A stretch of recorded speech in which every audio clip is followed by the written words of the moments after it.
وذكر فإن الذكرى تنفع المؤمنين،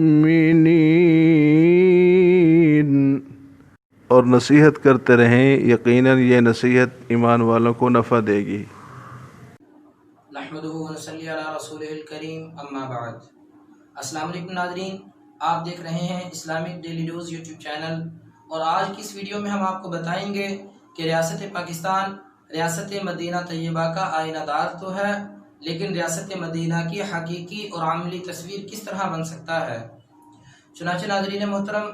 دنیا کے اندر دو ہی ملک اور دو ہی ریاستیں ایسی ہیں جو کہ کسی نظریہ کی بنا پر وجود میں آئیں، اور ان دونوں ریاستوں کے قیام کی بنیاد بھی ایک یعنی کلمہ طیبہ لا الہ الا اللہ ہے، اور ان دونوں ریاستوں کے قیام کا مقصد بھی ایک یعنی دین اسلام کی آبیاری کرنا ہے۔ ان میں سے ایک ریاست کا نام تو ریاست مدینہ طیبہ اور دوسری کا نام ریاست پاکستان ہے۔ اب ان دونوں ریاستوں کے درمیان اس قدر اشتراکی بنا پر ان میں تین مزید زبردست مناسبتیں اور مماثلتیں پائی جاتی ہیں۔ چنانچہ پہلی مناسبت تو یہ ہے کہ مدینہ طیبہ کے اندر گنبد خضرا جو کہ ہماری اصل اساس اور ہماری بنیاد ہے، اگر ہم اس کو غور سے دیکھیں تو اس کا نیچے والا حصہ سفید اور اوپر والا حصہ سبز دکھائی دیتا ہے۔ بالکل اسی طرح اگر ریاست پاکستان کے پرچم اور جھنڈے کو دیکھا جائے تو اس کا بھی نیچے والا حصہ سفید اور اوپر والا سبز دکھائی دیتا ہے۔ اور دوسری مناسبت یہ ہے کہ مدینہ طیبہ کے اندر گنبد خضرا کو اگر تیز دھوپ کے اندر دیکھا جائے تو مبالغے کے ساتھ وہ ہمیں چمکتا ہوا دکھائی دے گا، اور دوسری طرف ریاست پاکستان کے پرچم اور جھنڈے کو دیکھا جائے تو اس کے اندر بھی چاند اور تارا وہ چمکتے ہوئے دکھائی دیتے ہیں۔ اور تیسری مناسبت یہ ہے کہ مدینہ طیبہ یہ عربی زبان کا لفظ ہے، اگر فارسی میں اس کا ترجمہ کریں تو پاکستان ہی بنتا ہے۔ چنانچہ مدینہ فارسی میں استان کو اور طیبہ پاک کو کہتے ہیں، یوں مدینہ طیبہ کا فارسی زبان کے اندر ترجمہ پاکستان بنتا ہے۔ لہذا میرا پہلا یہ دعویٰ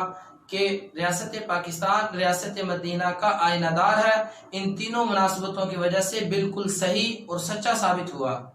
اور پھر اگلی بات یہ کہ ریاست پاکستان ریاست مدینہ کی حقیقی اور عملی تصویر کس طرح بن سکتا ہے، تو اس کے لیے ہمیں ماضی کا رخ کرنا پڑے گا اور قیام پاکستان کی بنیاد اور اس کے مقصد کو یاد کرنا ہوگا کہ قیام پاکستان کا مقصد تو ایک آزاد اور اصلاحی اور ایک فلاحی ریاست قائم کرنا تھا کہ جس کے اندر آزادانہ اسلامی اصولوں کے مطابق ہم زندگی گزار سکیں۔ اور چنانچہ قرآن مجید کے اندر بھی حق سبحانہ و تعالی نے کسی بھی ریاست کے وجود کے بعد انہی اصولوں کے مطابق زندگی گزارنے کا حکم ارشاد فرمایا، اور قیام پاکستان کے وقت قائد اعظم رحمۃ اللہ علیہ نے بھی انہی اصولوں کا تذکرہ فرمایا۔ چنانچہ حق سبحانہ و تعالی نے قرآن مجید کے اندر پارہ نمبر 17 سورہ حج آیت نمبر 41 میں فرمایا کہ الذین ان مکناہم فی الارض اقاموا الصلاۃ وآتوا الزکاۃ وامروا بالمعروف ونہوا عن المنکر، یعنی وہ لوگ جنہیں ہم زمین کے اندر اقتدار بخشتے ہیں انہیں چاہیے کہ وہ نماز قائم کریں، زکوٰۃ ادا کریں، لوگوں کو نیکی کی تلقین کریں اور برائی سے منع کریں۔ اور قائد اعظم رحمۃ اللہ علیہ نے بھی قیام پاکستان کے وقت فرمایا تھا کہ میرا پاکستان حاصل کرنے کا مقصد کوئی زمینی ٹکڑا نہیں ہے، بلکہ پاکستان حاصل کرنے کا مقصد ایک اسلام کی ایسی آزادانہ تجربہ گاہ قائم کرنا ہے جس میں ہم بالکل آزادانہ طریقے پر اسلام کے تمام اصولوں پر زندگی بسر کر سکیں۔ چنانچہ آج اگر ہم قرآنی اسلوب اور قائد اعظم رحمۃ اللہ علیہ کے خواب کے مطابق اسلامی اصولوں کے مطابق اپنی زندگی استوار کر لیں تو آج کا پاکستان ریاست مدینہ کی حقیقی اور عملی تصویر پیش کر سکے گا، اور ہمیں اس وقت کسی بھی بیرونی اور خارجی دشمنوں سے ڈرنے کی ضرورت نہیں ہوگی، بلکہ ہمارا ملک تمام طرح کی شیطانی اور دجالی طاغوتی قوتوں سے محفوظ اور مامون ہو سکے گا۔ اور اگر خدا نخواستہ ہم نے اپنے اس مقصد کو فراموش کیے رکھا اور صرف 14 اگست والے دن ہی ہم نے یہ میوزیکل کنسرٹ اور موسیقی، اسی طرح ڈانس اور ڈھول باجے اور ون ویلنگ اور بے پردگی اور دیگر اللہ تعالیٰ